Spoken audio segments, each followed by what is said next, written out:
एक जैन परिवार हमारे पास आता जाता था, तो उसमें जो श्रावक उन्होंने कहा कि सुनो, अपनी पत्नी को भी कहा और अपने बेटों को भी कहा, अपनी बहुओं को भी कहा, मेरी डेथ हो जाए, डेथ होने के बाद में जो मेरी आंखें हैं, क्योंकि मुझे कोई शुगर नहीं, कोई बड़ी बीमारी नहीं, तो मेरी आंखें अगर काम आ सकती हैं तो मुझे जलाने से पहले, मेरी अंत्येष्टि करने से पहले मेरी दोनों आंखें दान कर देना। उस श्रावक ने, उस जैन भाई ने अपनी पत्नी को, अपने बेटों को और अपनी बहुओं को जब ये कहा मेरी दोनों आंखें दान कर देना, मैं ये चाहता हूं, मैंने अपनी आंखों से दुनिया को देखा है, इन आंखों से देख करके मैं चला हूँ, फिरा हूँ, मैंने चींटी को, मकोड़े को बचाया है, मैंने इन आंखों से गुरुओं के दर्शन किए हैं, मैंने बहुत सारे तीर्थों की यात्रा भी की है, मैंने धर्म ध्यान किया है, पुण्य किया है, मैंने समाज की सेवा की है, इन आंखों से देखा है कि मुझे करना चाहिए, मैंने काम करे हैं। अब मैं ये चाहता हूं कि इन आंखों का प्रयोग अगर किसी और के लिए हो जाए तो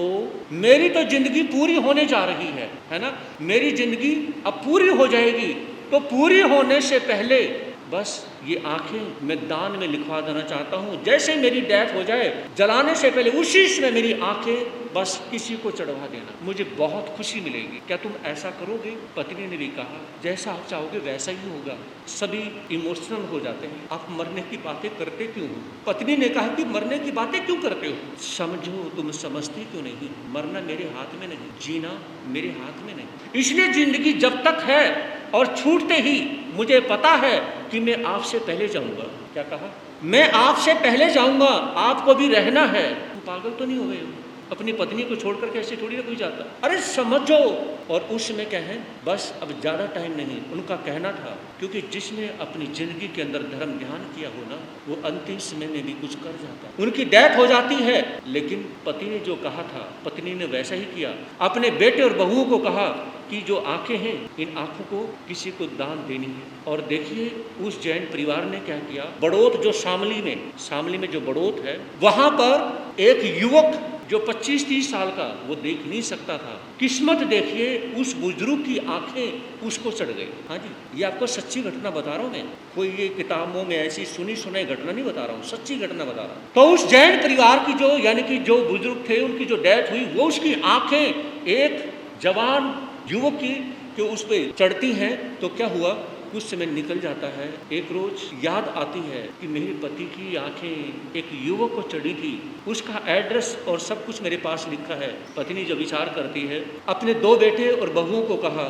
अगर तुम्हारे पास में हो तो एक काम जरूर करो। बोलो माँ, एक आप 10 काम बोलो, आप हमारी माँ जो कहेंगे वही होगा। कहा कि मैं उन आँखों को देखना चाहती हूँ जिन आँखों का साथ बहुत सालों तक रहा। मैं अपने पति की आंखें देखना चाहती हूँ, मैं देखना चाहती हूँ, उस युवक को देखना चाहती हूँ जिसको मेरे पति की आंखें चढ़ी हैं। एक बार मुझे वहाँ लेके चलो। और दिल्ली से वो परिवार बड़ौत में जाता है। बड़ौत में जाने के बाद में उस युवक से मिला जाता है, और जैसे वो युवक देखता है कि ये वही परिवार है जिस परिवार ने आंखें मुझे दान दी हैं, उस युवक को भी खुशी होती है और उस परिवार को भी खुशी होती है।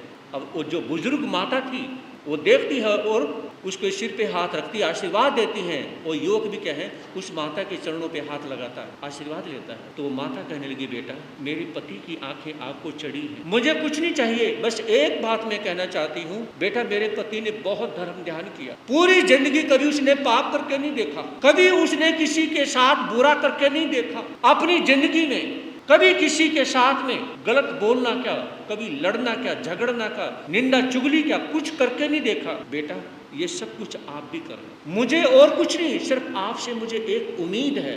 मैं अगर आपसे चाहती हूँ तो सिर्फ ये चाहती कि आप मेरी बात को मानोगे, आप मेरे बेटे समान हो, क्या आप मानोगे? उस युवक ने कहा कि माँ, इस परिवार की वजह से मुझे आंखें मिली, इस परिवार की वजह से मुझे नई जिंदगी मिली है, मुझे सारी दुनिया को मैं देख सकता हूँ, मैं संतों के दर्शन कर सकता हूँ, जैसा आप चाहेंगी वैसा ही होगा। तो उसमें जब उस युवक ने ये कहा ना, तो उसमें उस माँ को रोना आ जाता है। जब उस माँ को रोना आता है तो बेटे बहुएं कहने लगे, माँ आप रो क्यों रही हैं?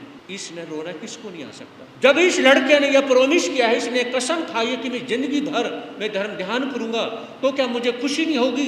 बेटा, ये खुशी के आंसू हैं। मेरे पति की आंखें जिस युवक को चढ़ी हैं, उस युवक ने कसम खाई है कि मैं जिंदगी भर कभी पाप करके, बोलते क्यों नहीं, मैं कभी पाप करके नहीं देखूंगा, मैं कभी निंदा चुगली, कभी बीड़ी सिगरेट गुटखा जर्दा शराब मांस कभी किसी चीज का सेवन नहीं करूंगा। इसलिए सारी की सारी कसम खाई है, तो क्या खुशी के मारे मुझे रोना नहीं आएगा? ये मेरे पति की आंखों से जब देखेगा, किसी संत के दर्शन करेगा, किसी मंदिर के दर्शन करेगा, तो क्या मुझे अच्छा नहीं लगेगा?